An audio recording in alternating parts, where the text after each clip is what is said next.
বন্ধুরা আপনারা দেখুন, আজকে আমি রান্না করছি ডিমের দো পেঁয়াজা। আর দেখুন, আমি সেই জন্য 3টে ডিম কেটে নিয়েছি, মানে সেদ্ধ করে মাঝখান দিয়ে কেটে হাফ করে নিয়েছি। দেখুন, আমি একটা তাওয়া বসিয়েছি ননস্টিকে। এর ভেতরে আমি একটু সর্ষের তেল দিয়ে দিচ্ছি, পরিমাণ মতো তেল দিয়ে দিচ্ছি। এই তেলটাকে এবার গরম হতে দেবো। পুরো ননস্টিকটাকে আমি তেলটা লাগিয়ে নিলাম। এখন আমি এই তেলটাকে গরম হতে দেবো। বন্ধুরা দেখুন, তেল গরম হয়ে গেছে, তেল দিয়ে ধোয়া বেরোচ্ছে। এখন আমি তেলের ভেতরে পেঁয়াজগুলো দিয়ে দেবো।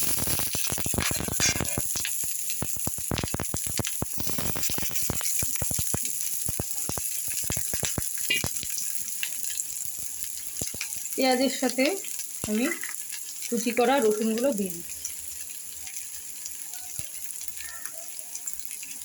এখন আমি পেঁয়াজটাকে এইভাবে একটু নাড়াচাড়া করব।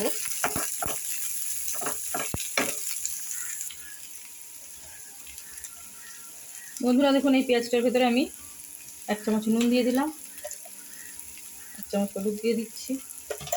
এখন আমি পেঁয়াজটাকে এইভাবে ভাজা করব।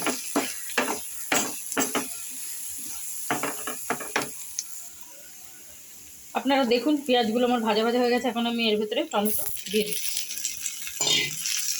টমেটো দিয়েও আমি এখন এই পেঁয়াজগুলোকে একসাথে ভুনতে থাকবো।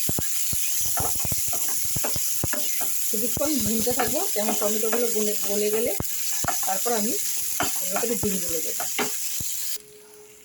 আপনারা দেখুন, টমেটোগুলো গলে গেছে, পেঁয়াজের সঙ্গে মাখমাখ হয়ে গেছে।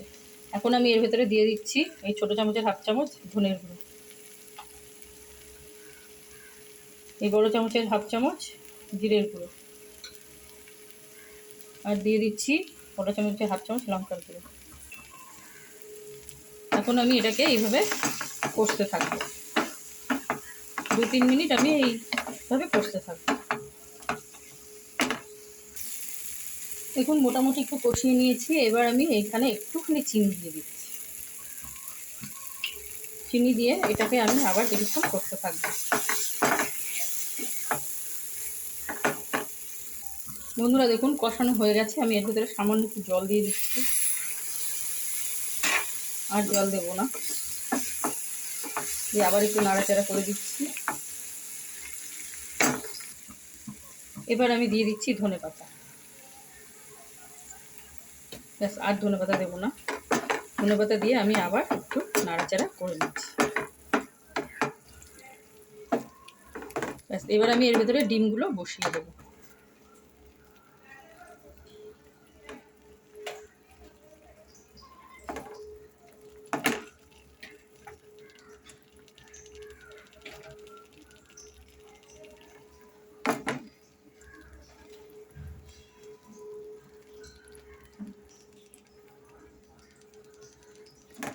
ডিমের উপরে একটু করে মশলা তুলে দেবো,